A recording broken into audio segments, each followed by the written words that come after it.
Dad, isn't it time for illegal ham in the face? But bro, where's the banjo? Some Cleveland sports shows try to give you hot takes, but only one can give you a big old piece of hot ham. Welcome to Illegal Ham to the Face. Talking all Cleveland sports. And don't forget our Fat Boy Tuesday, where we also ham it up with some fun food topics. Without further ado, let's serve up some ham. Here are the Ham Boys, Fatty, and Big Bry. What is going on, everybody? Welcome on into another episode of Illegal Ham to the Face. I'm joined here by Big Bry. What's going on, big fella?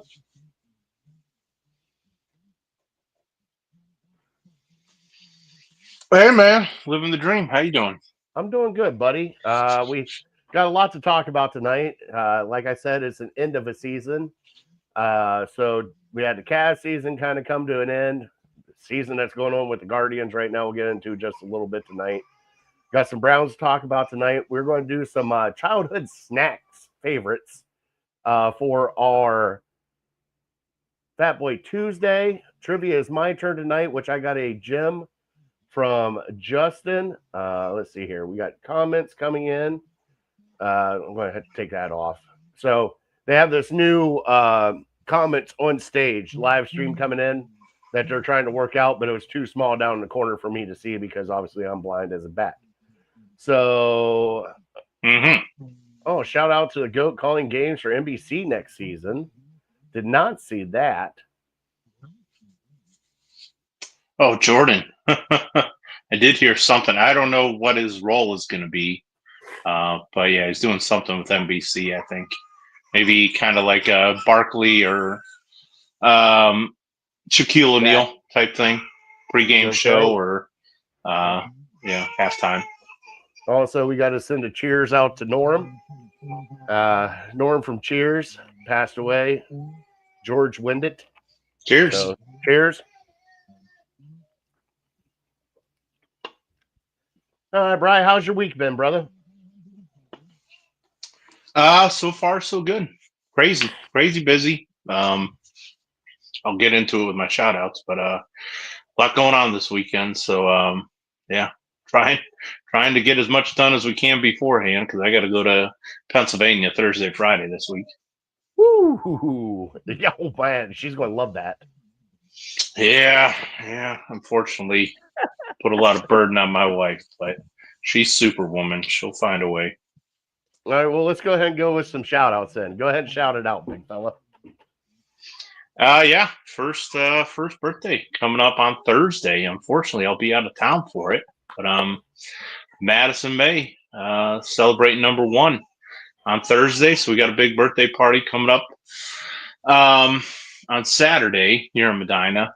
Kind of low-key casual, but we always say we want to have just a small party for her first birthday, but then my wife comes from a big family. I come from a big family. So you include friends, it's over 80 people right now. Yeah, I think for a 1-year-old who probably won't remember it, but it's about getting videos, getting pictures. The theme this year is her first rodeo.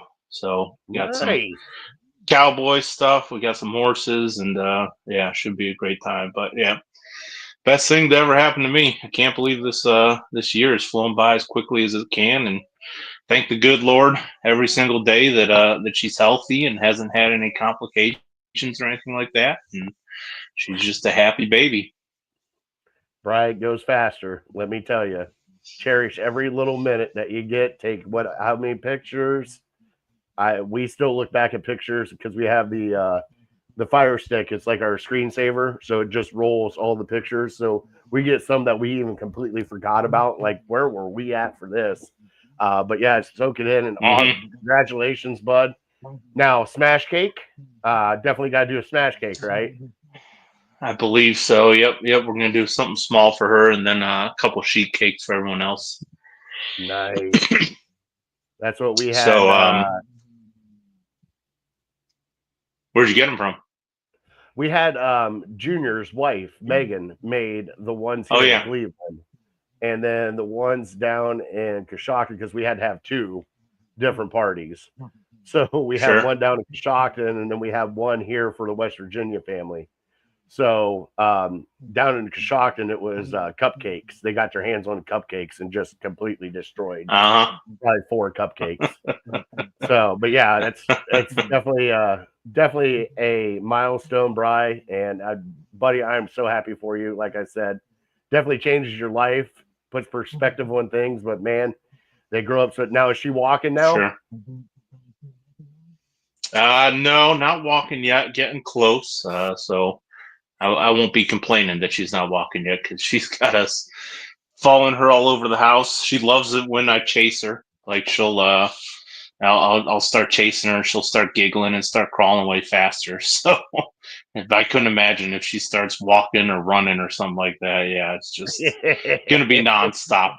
But it's fun. The comment I made to my wife a couple weeks ago was every stage that she has been in has been my favorite stage of life for her. So I just hope that continues. When she was 3 months old, felt like she could do so many more things than when she was 2 months or 1 month. And now that she's almost a year, I feel like, I thought 9 months was so cool, but now 12 months is so much cooler. She can do so much more things. And, just so much of the last year has been me trying to make her smile and make her laugh. And that's kind of been the highlight of my day. And so can't imagine where we'll be 1 year from now, let alone hopefully 2, 3, 5 years.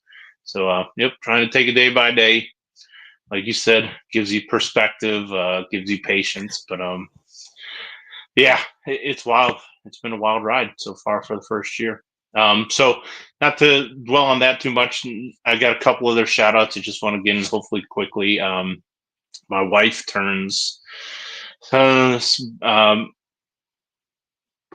yeah, I won't say her age. She has a birthday coming up a week after Madison. So I have 2 big ones coming up in the next couple weeks. So happy birthday to her. She's glue that keeps it all together. And then in a couple weeks, since I won't be here, I'm shouting out, we're doing our golf outing I got my MMRF, Multiple Myeloma Research Foundation shirt on here. So this is my reminder to anybody out there who's been dragging their feet to donate to a charity that is near and dear to your heart. Make this be hopefully a reminder that it's time to start looking into that. So a lot of good charities out there. So look into that one. And then my final one, since I won't be here next week, coming up Monday, is a big one, Memorial Day. So I think of my high school buddy, guy from Medina here, Devin Grella, who lost his life in 2004, I believe, over in Iraq. So I think about him a lot. Think about his bravery and his unselfishness, and just everyone who's lost a loved one in the battlefield. Thinking about you this week and on Monday, and God bless you. For me, it was a high school friend, Raymond Border. We've talked about that extensively. That's why we always send off the show with thank you to the troops and first responders, because if it wasn't for you guys, we wouldn't be able to do what we do here and be us talking whatever we talk, even though people complain about us talking sometimes, but I don't care. It is what it is. Bri, I have some shout outs. I got, so I had boys weekend. It was me and the little dudes, and we had a great weekend. Saw them this weekend. Yeah, we went bowling at the Roll House here in North Olmsted. Dude, they changed that whole place around. That is a place to be at. Had some fun there. Now, this is the only time that we can get any kind of seafood in this house is when Mom's away. Because for those that do not know, she is deathly allergic to shellfish. So first things first, we were going to go out for oysters, Bri. Alex wanted to try oysters. I'm like, heck yeah, let's go get some oysters. Bri, he saw a picture of an oyster, quickly changed his mind, and we ended up going to a place here called Captain Hooks in North Olmsted. Oh, And okay. if you want some good fried fish, some good fish dinners, dude, this place was rocking it. We all three of us got the shrimp dinner. I think it was like $16. You got 10 huge pieces of shrimp, the seasoned fries, coleslaw, cocktail sauce, everything, and fantastic. Brian, it was Hush really, puppies? two. You got two hush puppies, but they're smaller than what because I'm used to like Long Two John hush Silver's. puppies. Okay. So I'm used to like Long John Silver's where you got like the Golf ball? golf ball size. It's a little bit smaller than a golf ball. But everything was fantastic. Okay. It really was. It was delicious. Shout out to As long as them. they're good. Definitely going to have to go back to there. And then other than that, that's all I got tonight. We do have events coming up for City Dogs Cleveland. The Bark in the Park with WJ Lodge with Top Dog Tailgate. That's going on May 31st. Mark your calendars. Also, here in June, I believe it is June 6th. I got to double check the calendar. I think it's It'll be the a first Friday. weekend of June. It would be a Friday, so maybe that's Saturday, June 7th. The 5K for the City Dogs Cleveland.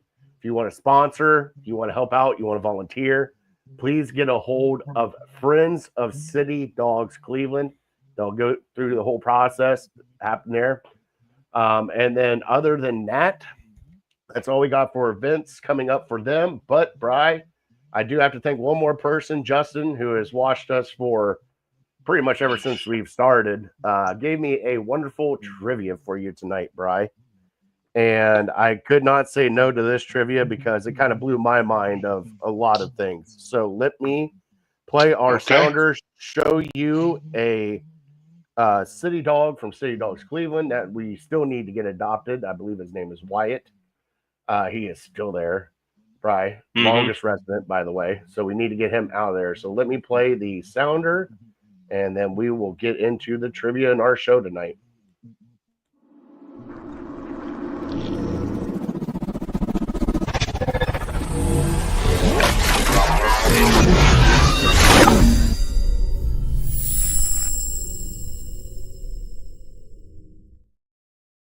Oh, like I said, trivia is brought to you by City Dogs Cleveland, and you can adopt a beautiful face like this. Still love this face. He's still available to adopt. Please go adopt if you can. If you cannot adopt, please volunteer, donate, do whatever you can to help out a city dog from City Dogs Cleveland. Man, what a good boy. I don't even know how people have not adopted that dog yet, but we're going to have to get him adopted, Bri. I might have to sponsor him. He's cute. All right, Bri. So Justin sent me this, and it's a gem because NBA playoffs are going on right now. You got the Eastern Conference, Western Conference finals all set. Bri, there are 5 teams that have never reached an NBA finals. Okay? There are 5 more that have reached the NBA finals and have not won. I wonder if you can name me those 10 teams. Okay. I can try. All right. And it's a gem from Justin. Justin, thank you so much. Got it from Chat GPT.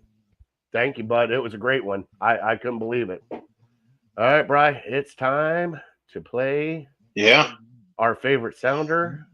And I know Chris isn't here because he's working right now, but still got to play it.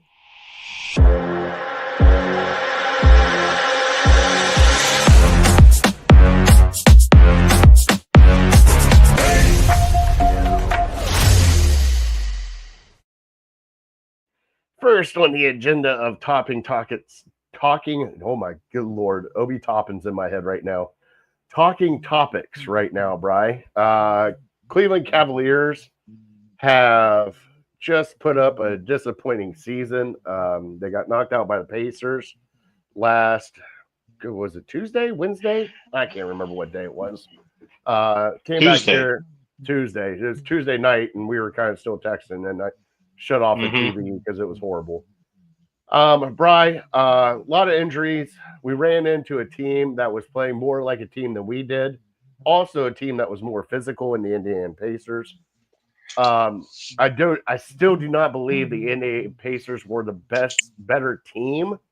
I don't, but everything they did was a straight up annoyance to the Cleveland Cavs. And I have to give Carlisle a great kudos coaching because he kept the gas down, he kept the pedal going with them, and especially with their semi full court defense, making Cleveland have to work to get it across the line and then checking them as soon as they cross the line up top. They really didn't let them have a lot. But Bry, watching that game, watching the series and how it played out, Bry, I can't be but disappointed being a second round knockout again, especially after seeing what happened to Boston with Tatum getting hurt. This was definitely a golden opportunity for the Cavs to kind of step up. But Bry, game 2 started it when you let them come back from 20 points down, and then it just ballooned from there. Bry, how do you feel? You have to be disappointed also, along with me, right? Oh yeah, it was a huge disappointment. I mean, had I told you at any point throughout the season that you won't make it to the Eastern Conference Finals, and had you made it there, you wouldn't even have to play Boston. So that would be, if I told you that at any point throughout the regular season, that Boston doesn't make it there and you don't make it there, you would feel like it's a huge kick in the pants. So so it's a tough one to swallow. Let me start though with 2 positives, and trying to see the good through all the bad. The 2 greatest things to take from what happened and how the season ended, I guess. The first one being Donovan Mitchell is still healthy. He didn't, because that was a fear after seeing what happened to Tatum and knowing that he was dealing with a calf injury, that increases your odds of tearing your Achilles. And if he did that, he'd be out for all of next year. So that didn't happen. So we still have hope for next year. Had he torn his Achilles, I mean, as doom and gloom as we think we are right now, that it would be tenfold. I mean, you would feel like the Celtics have probably a better supporting cast than the Cavs do, so they can still make some noise. But if we didn't have Donovan Mitchell for an entire year next year, I would be beside myself. There'd be no consoling me. So he's still healthy. He can still come back next year and be full go at the start of the season. So that's positive number 1. Positive number 2 is Donovan Mitchell signed his contract last year. So there's no impending free agency. Like, had he been a free agent this offseason, I can't say, I don't know what goes on in his head. Maybe he's fully committed to Cleveland and to the Cavs, but I would think it would be even more doubt in his head to sign a contract after seeing this team fail the way they have for 3 straight years and not even come close, to be honest. So we got him. We got 2 more years to kind of change his mind, because it's another huge disappointment. It's the injuries are going to be there. Like, they were kind of there at the end of last year. We weren't fully healthy, and that's the thing. You can never count on being fully healthy. But for 3 years in a row, we bowed out in 5 games, so we haven't even come close. Like, the first year, it was the Knicks that kind of surprised us. We were all thinking we got this series, and then they just bullied us, and we got 1 game, and they got 4 games. So to me, that series isn't even close. And then last year, it was the Celtics in 5 games, and I think but I think a lot of fans are kind of thinking like, oh, the Celtics are probably just a better team than you, and you need everything to go right in order to beat them. And the fact that Donovan Mitchell was out after the first couple games, you can't really expect a whole lot. So you make that excuse, and maybe you feel a little better because we did win a playoff series last year against the Magic. So last year, probably wasn't the sky is falling, even though a lot of us, me included, were like, you got to do something. Other than, I think last year at this time I was saying, you got to make a move in the offseason. Otherwise, I feel like it's just going to be Groundhog Day again in 1 year. It's going to happen again. And so, I wasn't doom and gloom guy throughout the regular season. They actually proved me wrong. I kind of started buying in, like, okay, maybe they found something here to go for 64 wins. And to be the number one seed in the East, you got to feel pretty good about that because, okay, maybe this new coach knows something. Maybe these guys, these young guys are taking the next step. I kept hearing all year about how Evan Mobley has taken that next step that we've been asking for him to take. But then I feel like, okay, I'm ready to see it. I'm ready to see it in crunch time. And I don't know if it was the injury. That's the thing. Again, that's kind of the excuse that we can fall back on, that maybe these guys just were only 70% or we're only 80%. But I mean, the sentiment for me still remains the same as it was after the Knicks series, that these guys just aren't tough enough. If we have to ask, are they soft? Are they soft? Are they soft? I feel like we've been at various points throughout the season, and for sure after the playoffs, we ask, are they soft? Like if we've been asking it for 3 years, then it's not even a conversation anymore. They're just soft. And so I think what so many people fail to understand is playoff basketball is different than regular season basketball. This is a very good regular season team. In the playoffs, they haven't even gone close. I almost feel stupid because I was like, yeah, just assuming. I never really put us above Boston. I always had Boston number one. And I said, maybe if everything bounces our way, maybe we can compete with Boston. But I failed to realize that, no, I mean, the Knicks are better than you. The Pacers have proven beyond a shadow of a doubt they're better than you. And so you're more in the Orlando Magic, dare I say, Detroit Pistons kind of category than you are with those top three teams. To me, we're fourth. And everyone can point to the regular season, but like I just said, regular season is different than postseason.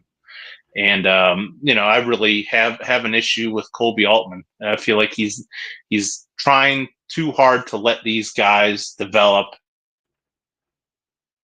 And frankly, it's almost like the Browns situation, to where I feel like the Cavs are almost stuck at this point. Like going into next season with the cap restrictions and the way the new CBA is, there's not a whole lot the Cavs will be able to do. Maybe making trades or something, they might be able to swing something. But Kobe Altman, Andrew Barry, they love the guys they draft, and to their detriment, I think, because I look at the two teams that are in the Eastern Conference Finals right now, and they fleeced the Toronto Raptors when they were having a yard sale with their guys.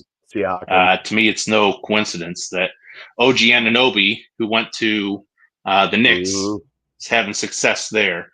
Siakam, who went to the Pacers, he's having a success there. And what we do, we sat on our hands. So because we said, oh, we got the core four. These guys are young. They're going to develop. They don't have that killer instinct. And I think Colin Cowherd brought up the other day, like these four teams that are left, they have one thing in common, in that they have the one superstar guard, SGA, Anthony Edwards, Brunson, Halliburton. They have these superstar guards, and then they just have great supporting casts around them. So I feel like we're right there. We have the great superstar guard. We need that supporting cast around him. And we just don't have it. The guys, yeah, they're great when the lights are dim, but when the lights get bright, they don't play well, and they're going to blame it on injuries. But until I see it with my own two eyes, we're not even close. It's not like we're losing in game 6 on a bad call or bad luck, or we're losing in a game 7. We fought we're losing in 5, 4-1. To me, 4-1 is not a close series. So I think we're just going to run it back next year because there's so little that we can do. But I wish I wish they would give up on this little guard and nice big guys who just get pushed around when the refs are allowing physical play. It would just, I don't know. I don't know how it changes other than guys just changing how they play basketball. But I begged for it 3 years ago after the Knicks series, and I just don't think it's going to change at this point. All right. So, Brian, all right. So I did put out a poll question on our Network 216 page. I said, do you want to break up the core four? So you're in the, let's break up the core four because it's obviously not working, right? I think I'm not in the camp of break up the core four just for the sake of breaking up the core four. Okay. I think if you can get a good deal, a good trade, I don't think you can sign anybody with the cap situation they're in. So I think you'd have to make a trade, and I would be open to trading everybody but Donovan Mitchell, and that includes Evan Mobley. So so let's bring because this I think up your window is now. Yeah, I know. So let's bring this up because it was brought up because Giannis is now not happy in Milwaukee. Would you trade Mobley for Giannis? Oh, absolutely. Not even a question.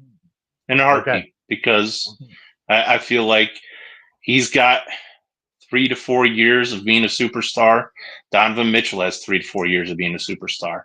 And that's a guy you can count. I mean, unless he's injured, which, again, you can't predict injuries, or maybe the doctors can tell me something I don't know.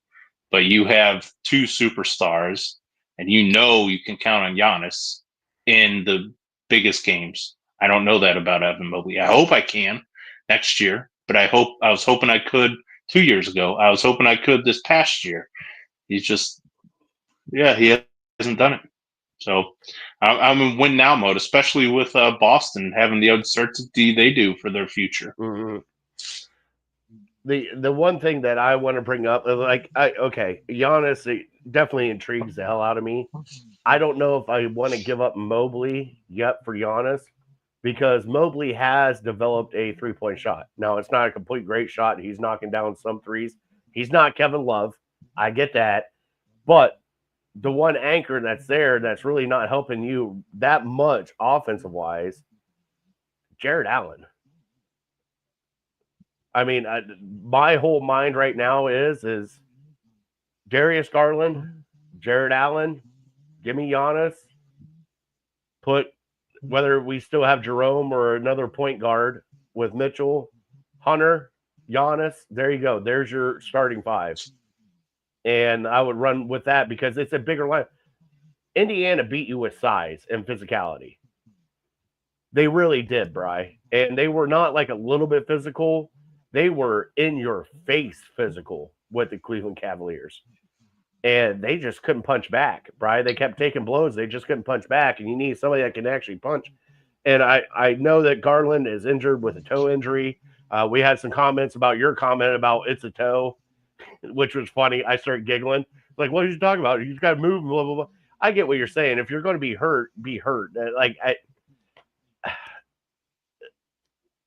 I'm just kind of done with Garland right now. Because it seems to me that Garland, one, isn't big enough, and he's not Kyrie Irving. Like, he is good / great. I'm not saying he's not, but he's not what you need for this team. This team needs somebody that can actually drive, and when they do drive, don't run behind the center, down the baseline, looking for a pass to get out. Drive and put the ball in the bucket. Like, it just seems to me every time he drives and he beats his guy, he's just running around underneath trying to find an outlet. And it's like, dude, just put the ball up. So what if you get blocked? Like, you're driving, they're going to have to respect you driving to the hole.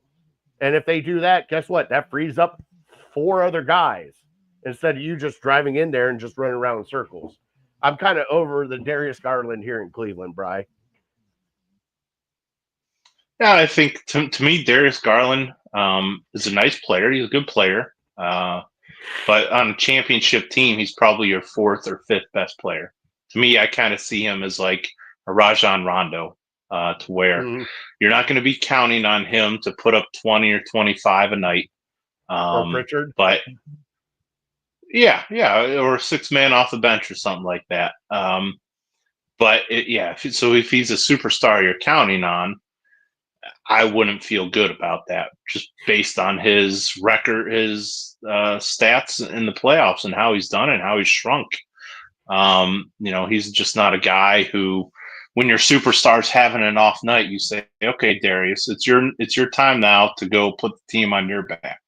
He's never done that. And other than Donovan Mitchell, I haven't seen any Cavs do that. I mean, a couple guys, Mobley had a nice game against the Celtics last year. Darius Garland had a nice game against the Celtics last year.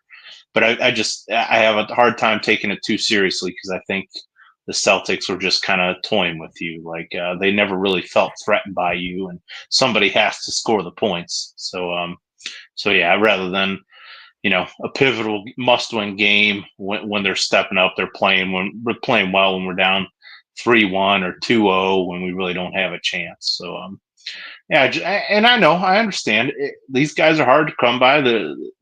These stars that you can count on, but I feel so crappy when I watch these teams like the Pacers or the Knicks, and the Pacers have guys that are knocking down these clutch shots, guys that we've never heard of before. This is Nembhard, this Naismith. If we weren't playing the Pacers, I wouldn't know who these guys are.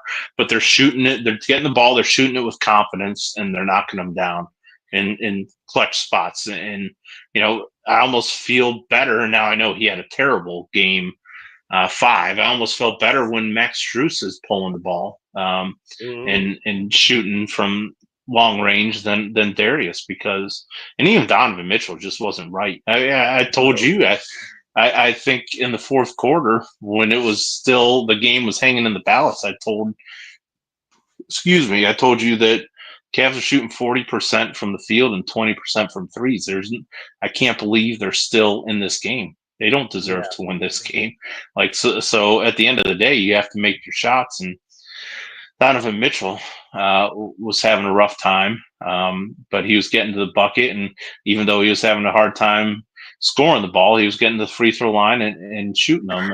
And so I don't feel like we have anybody else that we can turn to other than Donovan Mitchell when we really need a bucket. I thought it was Max Strus there for the majority of the series, but he just went ice cold. And I think that's what Max Strus is. He's a very streaky guy. So yeah, he can get you 20 or he can get you 0. What's that? At least he gives you effort, though. He actually does. Oh yeah, and fire too. I need some fire.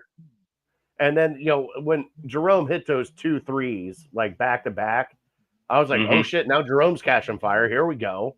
And then it just kind of it just faded. It sucked. I was not confident in the entire game, Bri. Even when they were up big right out of the gate, I'm like, Indiana's just letting them do this, and then Indiana's going to lock it down, and that's exactly what they did. And good God, what do we do next year, Bri? What's the big thing that we need to do next year? Is it supporting cast? Do we actually need to get a wing or another Sam Merrill or somebody like that can actually knock down threes when it's time? I mean, what we need to do and what we're going to do, I feel like, are just so far apart because I really don't think they're going to do much. They might tinker with the roster a little bit. And one thing that's kind of working against us is Evan Mobley winning the Defensive Player of the Year. But I think that cost us $9 million against the cap every year for the next 4 years. And how do you have the Defensive Player of the Year, the Coach of the Year, and you get bounced in the second round? Look at the Browns. Comeback Player of the Year, Coach of the Year, Assistant of the Year. It seems to be a trend here in Cleveland. I mean, we're great in the regular season. These regular season awards are great, but was it the Coastal Carolina football coach? Have you seen that clip? We need more dogs. We have enough cats. We need more dogs, and that's what the Cavs need. The Cavs need more dogs, and I mean, it's going to be very hard. Now I know Evan Mobley's still young, so I give him maybe slight benefit of the doubt. But Darius Garland, Jared Allen, who just had an embarrassing game 4 and 5. I'm sick of seeing these 20-point, 12 rebound nights in February when everything's going great and we're winning, and then even against the Heat. Now we know, looking back now, that Heat series did nothing to get you prepared for playoff basketball. They just rolled over for you, and you just had all this confidence in the world that it's going to be easy now in the playoffs. Yeah. You're fourth in the Eastern Conference, and it's like I said, it's not close. You lost them 5 to each team that's ahead of you, and so I mean, I got duped a little bit by what they did in the regular season, but that's not going to happen again. I mean, from now until 1 year from now, I will be saying you're the 4th best team in the Eastern Conference. Now, maybe I'm already starting to talk myself out of it because Boston's not going to have Tatum, but who knows? They could get Durant. What if Durant comes to the Eastern Conference? Then that kind of throws everything for a loop. The Sixers, who knows what they're going to be? Who knows? Yeah. Maybe Giannis goes to a different team in the East, so it could look very different come October. But right now, I can't put us above the Knicks and the Pacers, even if they stand pat. I mean, hats off to the Knicks and their general manager. He's making moves when they weren't good enough the last couple of years. He's sending draft picks until 2040 to try to get guys like Karl Anthony Towns and Mikal Bridges and OG Anunoby. He's making these moves that I wish Kobe Altman would make. I feel like I could do Kobe Altman's job for the last 3 years. I was screaming at him to find a way to get DeAndre Hunter. He did finally.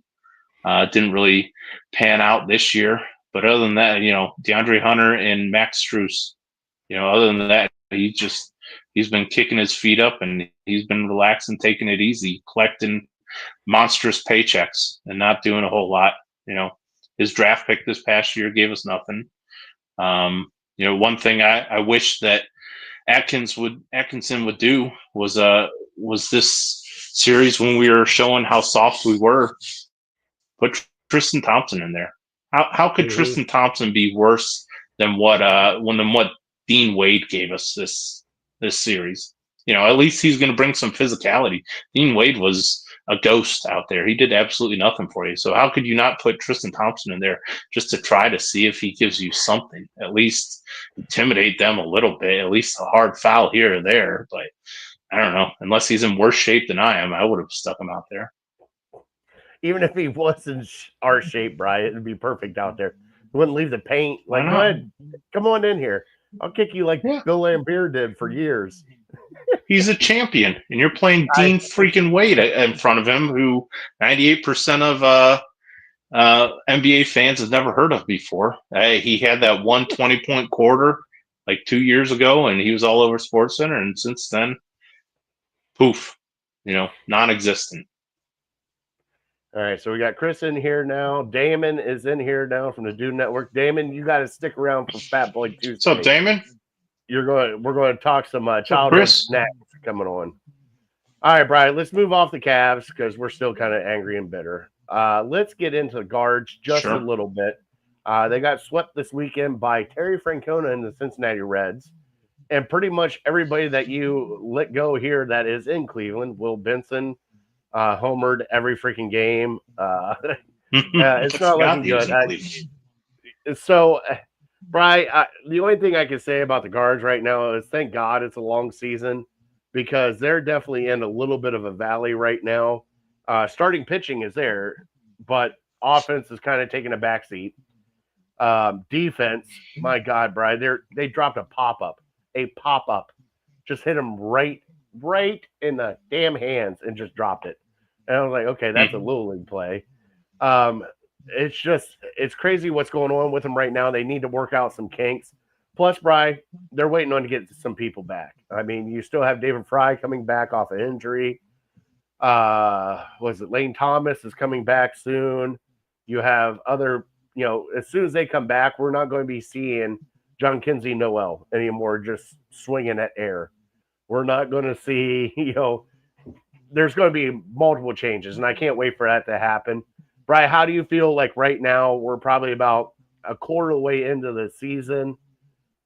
Are you liking what you're seeing? Are you not liking what you're seeing? To me, it's kind of same old for the Guardians. I expect them, because they're such a well-run organization, to be above 500, slightly above 500, and we're going to go through these stretches where we feel great for a week, and then there's going to be stretches where we're like, well, we're not a playoff team, and so it's just like you said, it's such a long season. There's going to be so many ups and downs, twists and turns from now until September. But I think it's just the state of the team, and I think our pitching has always been something that's been strong to this team, and the concern has always been the hitting. And we have two guys that we can count on. Other than that, it's going to be guys who get hot here and there, but a lot of guys who are hitting around 200 to 220. And, Manzardo has been a surprise and a welcome surprise with his power numbers, but his average, like I said a couple weeks ago, hasn't been too impressive. But he's still a young kid, so I got a lot of hope for him. But right now, it's the Hosey and the Kwan show, and you just hope that you can get to 3 runs, maybe 4 runs, to at least give us a chance and turn it over to the bullpen and kind of, set us on fire like they did last year and get us to the playoffs. And again, I'm sure we're going to be relying heavily on the bullpen, and you're just kind of biding your time till you can get some guys back here in the later part of the summer. Yeah, and I was trying to look up Manzo right now. Kyle. God, I still love his mustache. He looks like a young Mike Schmidt out there with that mustache, Bry. But right now, Bry, he's hitting 230, 10 home runs, 26 RBIs. I mean, he's leading the team, I believe, in home runs right now with 10. Hosey's right behind him with 9. I like what they're doing, Bry, but they need more offense. And they have their spurts where they'll score 14 runs in like 4 games, and then they have the spurt now where they can barely get a run across. And it's like, okay, we need to just stay consistent. If you stay consistent, get 4, 5, 6 runs a game, that's all you need. But the thing is like you said, you have Kwan, you have Ramirez, and then you have, let's see what sticks. Carlos Santana. He's just there for defense, help out first base.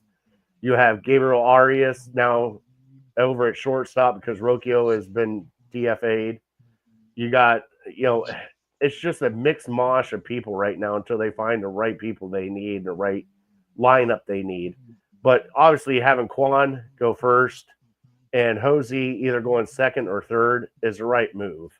And then Manzo right there right behind him. But then once you get back into this order, Bri, the batting order, I have no confidence. Bo Naylor, yeah, he's a good catcher. We haven't had a hitting catcher, and I don't know how long. Victor. Here, yeah, it has been Victor. And he goes, "Wish you had Will Benson back." Well, when he was here, he didn't hit like that.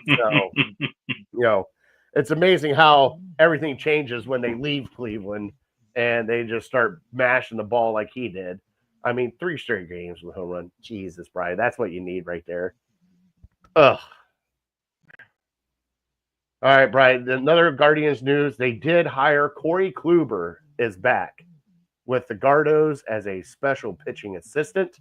I am so happy to have Klubot back. I saw him in the dugout chomping on some seeds with some other people, so love having Klubot back. Obviously, you love Klubot, right?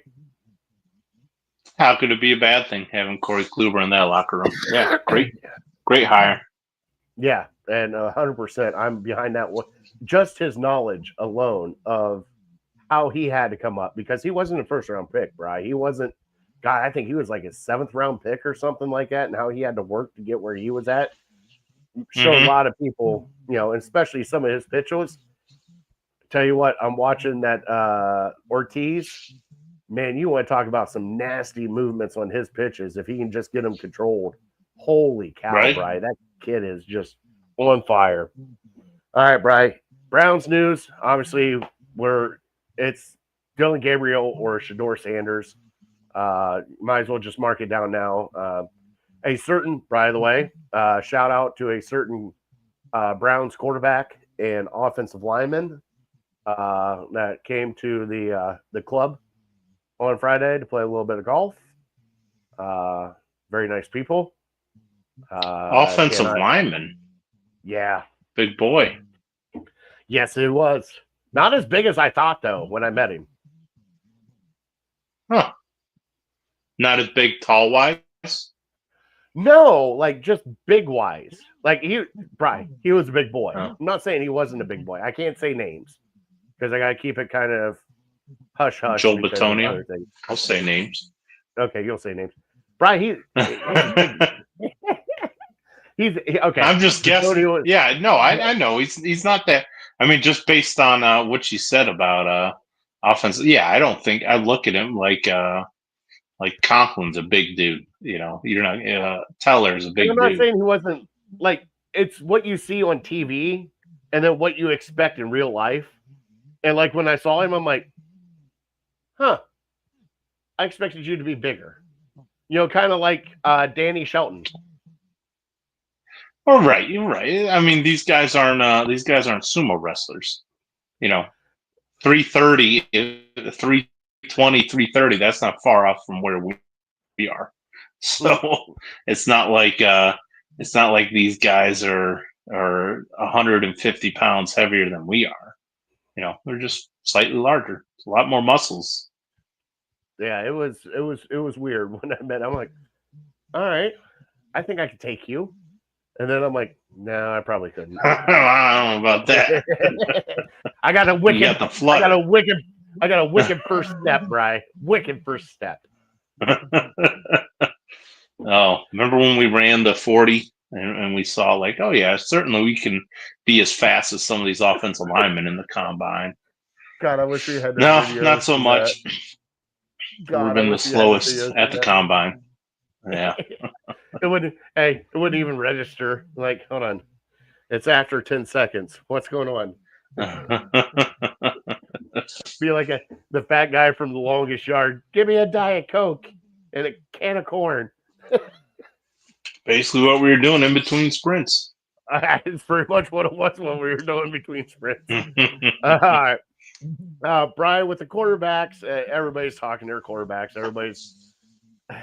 There's been rumors about who was it? The Falcons or the Saints? One of the AFC South or NFC South teams looking at like Joe Flacco. They're like, oh, we can get Joe Flacco, and then we'll just keep the 3 young guys. Right, right now, I don't care who it is. I don't care if it is. Let's bring back Johnny Manziel. Right now, I don't care until I see it on the field. I am done with all the quarterback talk and all the hope and everything else that we get from the quarterback talk. Like, this is our guy. This is our guy. We drafted him, blah, blah. No, you didn't. You didn't draft him. They drafted him. You know what's probably going to happen? He comes to Cleveland. He's probably going to suck. You want to know why? 35 other quarterbacks sucked when they came to Cleveland. Why is this such? Is it the reason why is because it's the most important part of the NFL is the quarterback, and we cannot even sniff it. Is that what it is? I mean, first and foremost, what we know about quarterback is it's the most important position in all of professional sports. And then to back that up, it's just, there's not a whole lot else going on unless you're a diehard Guardians fan. There's not a whole lot else going on in the city of Cleveland. Like I was thinking today, like for the next year, what's the biggest what's the biggest sporting event for the next year that we're going to be looking forward to?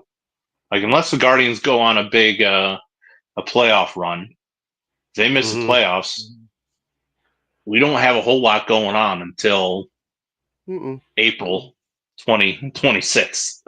Like Cavs playoffs next year and the NFL draft next year. Those are going to be probably two highlights of our calendar year from now until, 1 year from now. So, I mean, it's a bleak thing to say, but unless there's a Guardians run in the playoffs that we'll all get excited about, or if you're a big college football fan and you got a team to root for, there's just, it's going to be about, hopefully these young quarterbacks can do something, but very difficult to do as a rookie quarterback. There'll be moments where we'll be excited. There'll be games where we'll be excited, but I don't know. Unless you're a diehard Joe Flacco fan and you think he can lead us on a magical run again. But looking at the schedule, it's pretty tough to start out. And as we learned last year, one thing I learned last year is we kind of all thought that playing the bad teams at the beginning of the season is kind of a good thing, so you can get some momentum. But I think almost playing the bad teams at the end of the year is better off, because we saw what Flacco did 2 years ago when he played the Jaguars and the Bears and the Jets. Like that Thursday night Jets game with Flacco in there, the Jets wanted nothing to do with that game. They showed up because they had to collect their paycheck. They had given up. These bad teams, by the time December rolls around, they're rolling over, they're dying, they're looking towards the following season, they're looking towards their off-season plans. But at the beginning of the year, these bad teams still think they have a chance at winning. Like last year, the Giants and the Raiders that we played early on, the Cowboys ended up being a terrible team. But at the beginning of the season, you don't know you're terrible, so you're still giving it your all. You're still thinking, we can go out there and we can have a magical season. But by the end of the season, you're all beaten down. So, maybe that'll work in the Browns' favor this year. Like, have a terrible start to the season and then finish strong at the end when these bad teams have given up, especially because next year's draft's going to be littered with quarterbacks. So there's going to be teams tanking at the end of next year. And James asked if we like Sanders' rookie contract. I mean, it's $4 million or whatever the hell it is. I think they're slotted now, so it's I mean, when they took him in the 5th round, they knew exactly what they're going to pay him. All right, Bri. Well, this is one of our fun things that we like to do. Bri, it is time for the legal ham to the face way too early schedule game. All right, you ready, buddy? Let's do it. All right, week 1, we have the Cincinnati Bengals at home. Bri, win or loss? You say at home, you say the Browns are at home? Yes. Home against the that's a loss. I think this is the most trendy pick for a Browns win, because the Bengals typically stumble out the gates, but it completely derailed their entire season. So if Zach I don't know what's his name. Not Zach Wilson. Zach Taylor.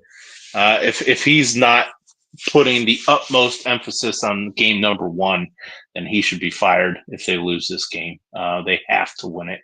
So I think that's a loss for the Browns.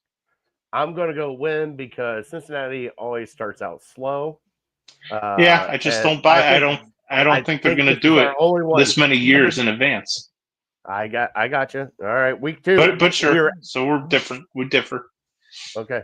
We are at the Baltimore Ravens, a 1:00 kickoff, which most of them are, by the way.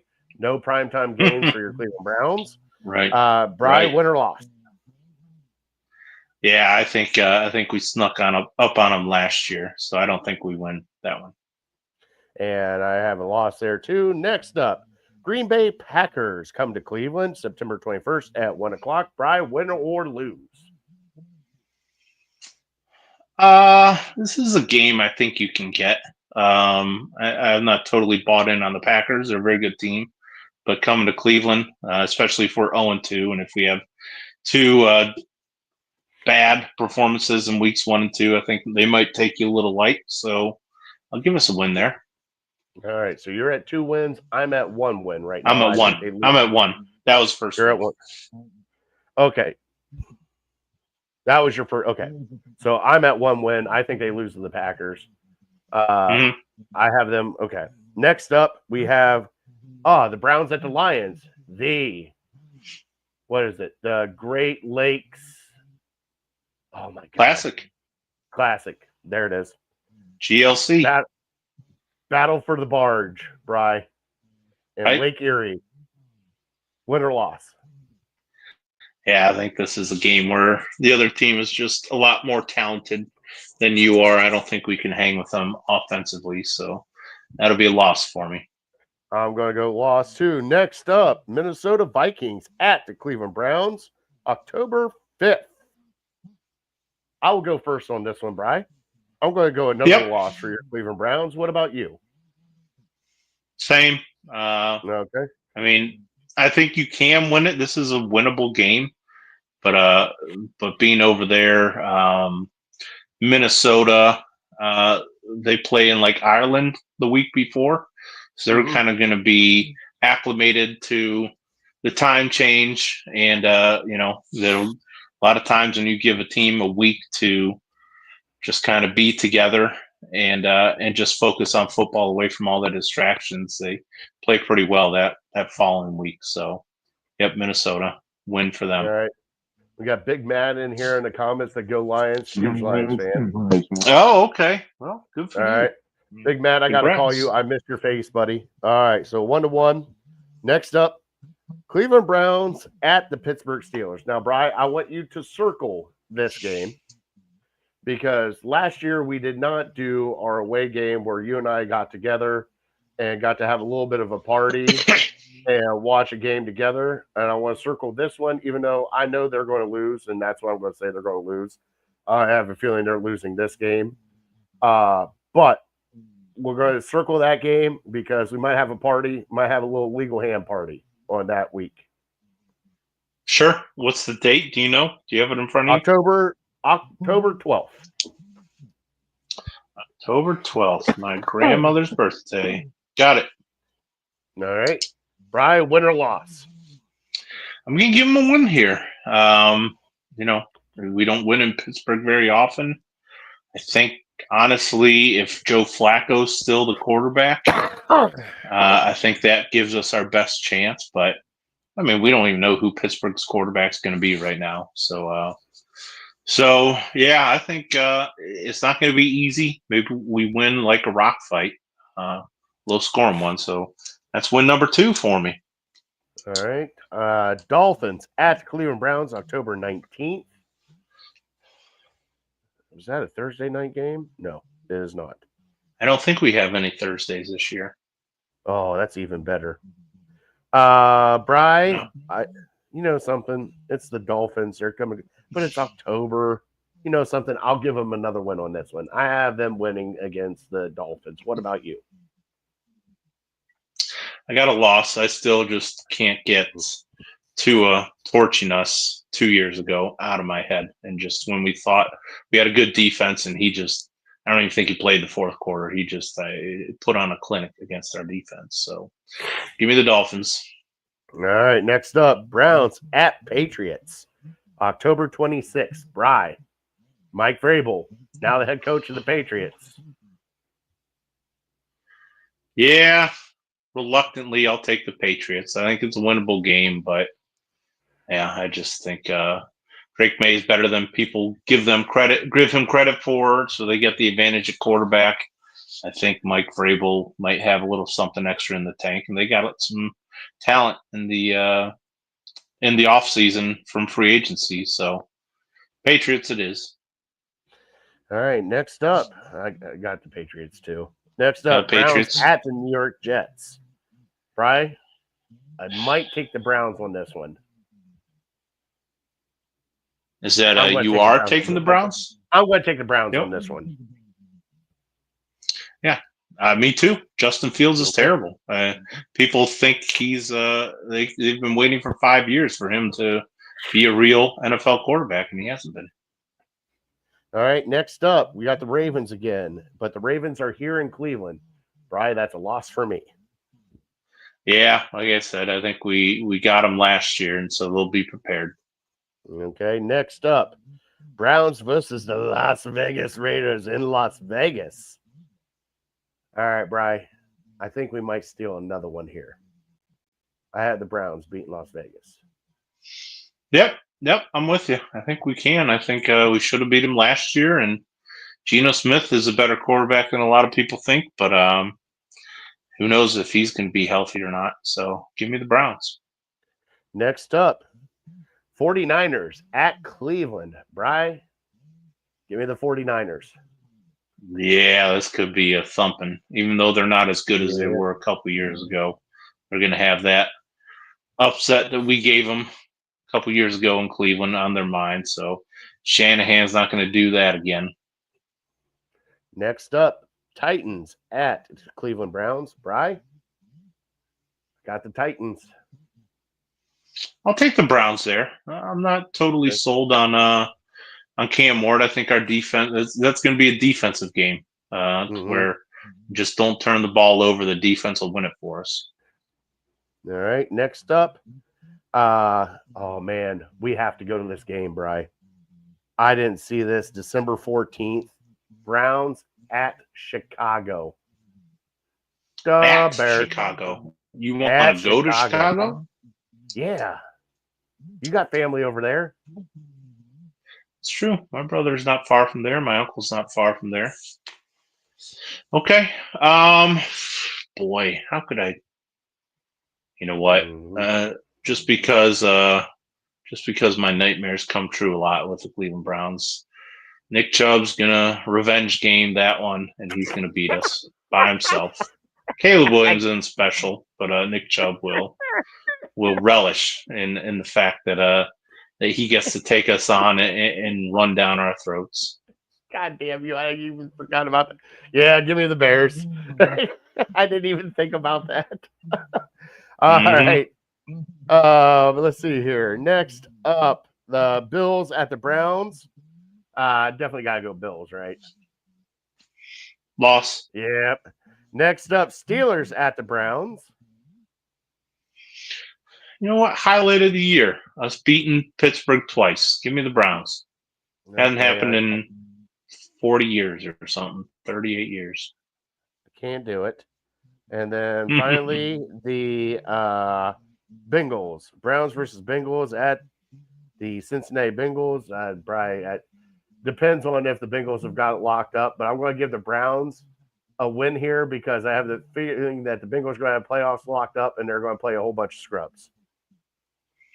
That and this will tank what we're trying to do and get a high draft pick, and the Browns will find a way to screw it up. So yes, they will win this one and piss all of us off. All right, that's the schedule game. How many wins do we have? I think you have 5 and I have 5. Oh, really? Okay. Just different ways to get it there.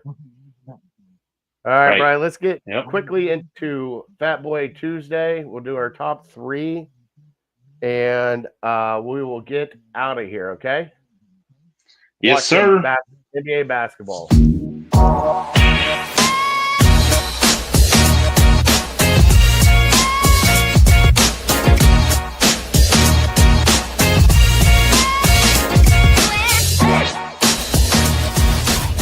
And now, it's time for Fat Boy Tuesday.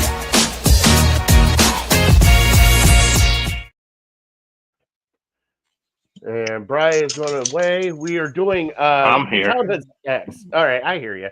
We're doing childhood. I just got to charge the phone. Yep. Oh, okay.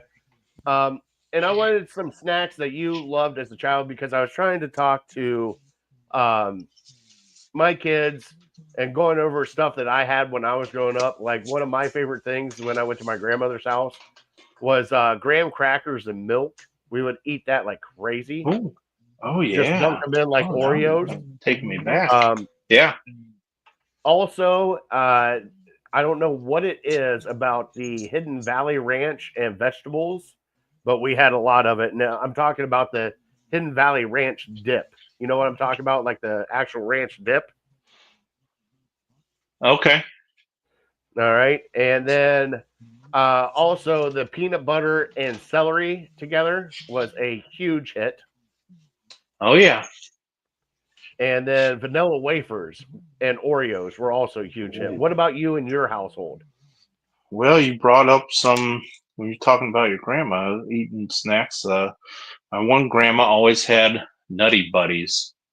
Not Nutty Buddies are the ones, the wafers, not the cookies. Okay, Nutty Bars, whatever you want to call them. Yeah, the little Debbie's. She used to keep them in the refrigerator, and so I always used to sneak off and grab those. And then she'd also have another snack she would have would be graham crackers, like you were saying, but the cinnamon graham crackers. I don't even know if they make those anymore. Do you know what I'm talking about? Like the top is cinnamon.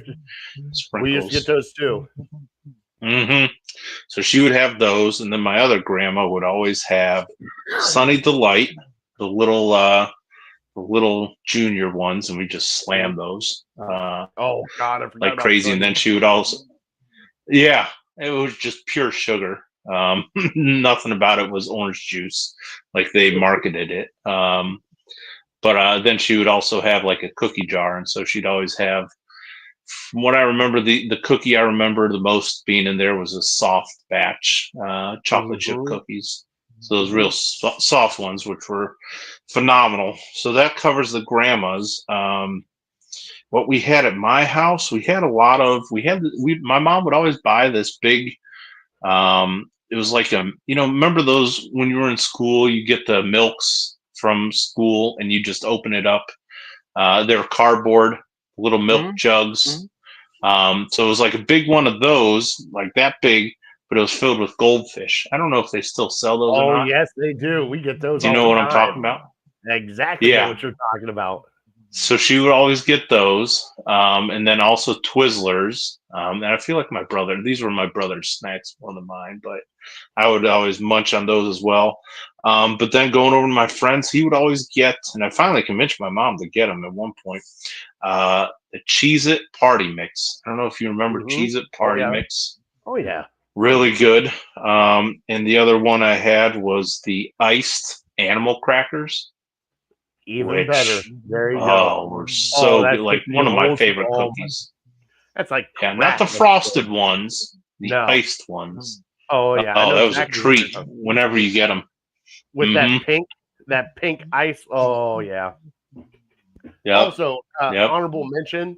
You can't go wrong. You remember the big tub of pretzel sticks that you used to get as a kid? Oh yeah.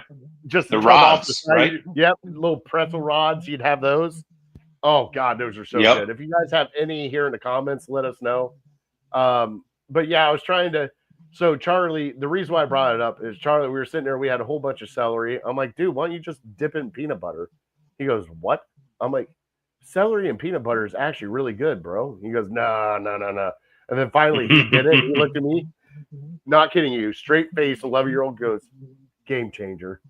And then he just took the whole jar of peanut butter, the bag of celery sticks, and then he just went to town. I was like, all right, dude, you need to calm down, but I'm proud of you. Well, yeah, you got to teach them now to put the raisins on top. Oh, with the ants on the log?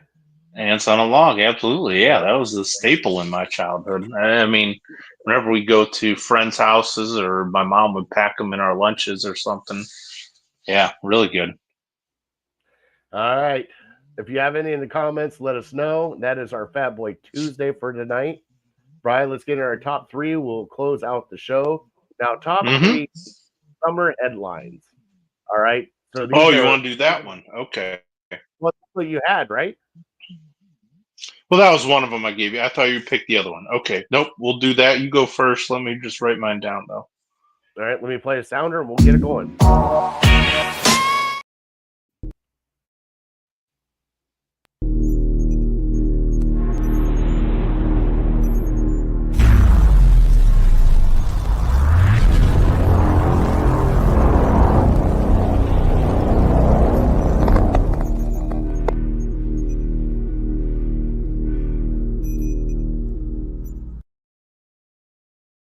All right, top 3 tonight. Is this predicting summer headlines? These are predicting your Cleveland sports summer headlines. Your biggest. So, what I told you and share with everybody who's listening, I probably will be out for a little bit until nothing bad or anything, just getting busy with summer. So I may not be back until close to the start of Browns training camp. So, but for the whole summer, June, July, August, predict the 3 biggest Cleveland sports headlines, because there's really not a whole lot usually going on in the summertime. But yeah, have fun with it, but also, ones that you kind of think might happen. One for each team? If you want to, or just just your top 3. Sure. All right, so I'll do one for each team. So for me, Guardians win the Central and make it into the playoffs. Is going to be one of my summer headlines. The next one is the Cavs make a blockbuster trade. I think they do. You have to give me more than that. Let's just say, if Giannis is not happy, I have a feeling Giannis might come here. Okay. All right. And for the Cleveland Browns, Bri, starting quarterback week 1 for your Cleveland Browns, and I have changed my tune multiple times on this. Dylan Gabriel shows off in training camp and is the starter for your Cleveland Browns. For week 1. For week 1. I would be shocked if that, but it's possible. Certainly they love him for whatever reason. All right, so that's your number 1. Okay, my number 3, guards. Bieber returns and is a stud. Looks like old Bieber. Nice. Our number 1, because I don't think they. And you went into September and October for me. I'm trying to stick to the summer. But no, that's fine. So Bieber. Yeah, I don't know if they really make a huge blockbuster deal. So that's for the guards. The Browns trade Joe Flacco. If Kenny Pickett is your guy, which they're telling us he is right now, and you have these 2 young guys that you want to take a look at, I think Flacco's pretty easily and common sensely the odd man out. I don't know why you would want to see a 40-year-old quarterback. So, yeah, trade him to the Saints. Let him kind of be their day 1 starter and mentor this Shuck kid. So that's my number 2. And my number 1, maybe it's just more of a hope than what I actually think is going to happen. But I think at some point, after the season for the Cavs, you got to take a look at making moves, and Dan Gilbert can't be happy with all the money he's invested in this team and who put this team together and who's making or lack of making these deals, and stick by the guy that's Kobe Altman. So he's out. Get rid of Kobe Altman, bring in some fresh blood, and hope that they can do something more than sign Max Strus and trade for DeAndre Hunter in 3 years. And give us a chance. Since we have the superstar, we just have to tweak what's around him right now. All right. That's a good one.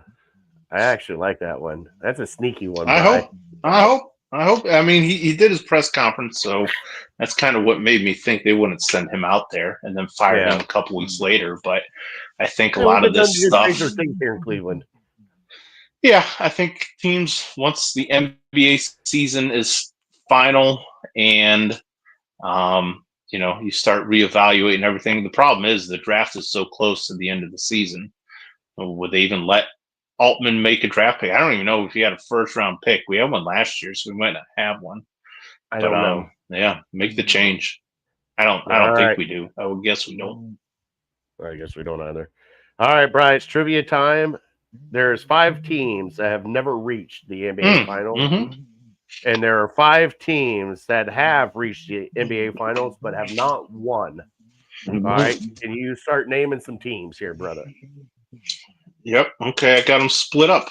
So Okay. I'll start with the teams that have never reached the finals. Okay. I'm going to say the Hornets, Check. the Grizzlies, Check. the Kings. Nope.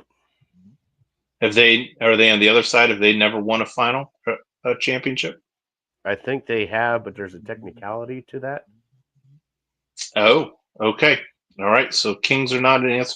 The other one, this one also maybe some gray area with the Pelicans. Pelicans? Nope.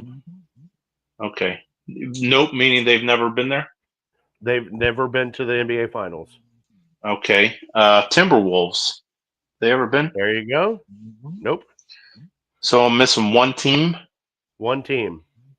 Okay. Well, let me go to my other list of teams Okay. that have made it but never won. So I got 4 out Okay. of 5 there. Made it but never won. The Magic. Check. The Trailblazers. Nope. Oh, they have won a championship.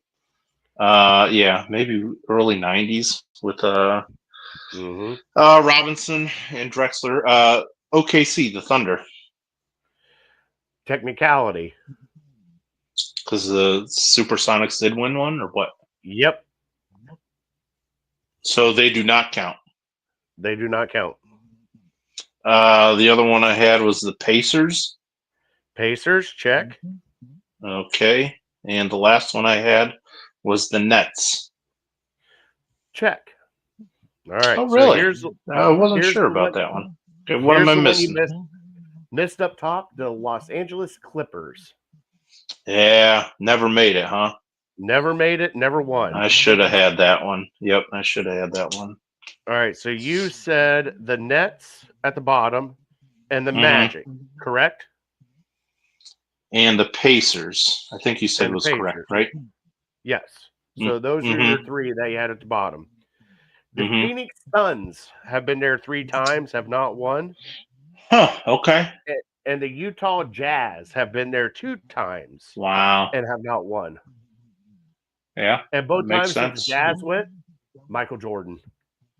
I remember Stockton Malone, Mhm. late 90s. Don't be giving Justin any more fodder to bring to That's next all week's right. show. All right, we're here at the end of our show. Thank you guys for everybody for watching. Brian is going to be on hiatus for a little bit. He'll be popping back in here and there. Next week we might probably won't have a show. I'm going to take a week off, maybe 2, and then we will bring it back up here. I'll keep you guys informed. But thank you guys for watching. Give us that like and subscribe. Brian, God bless him. Yep. God bless you. God bless America. Happy Memorial Day to everybody out there who has served and sacrificed. And hope you all have a great summer. All right. Thank you to all of our veterans and troops and first responders for everything you guys do. Can't thank you enough. We are Legal Ham to Face. We're definitely uncorked, unloading. We're out. We will see you guys maybe next Tuesday.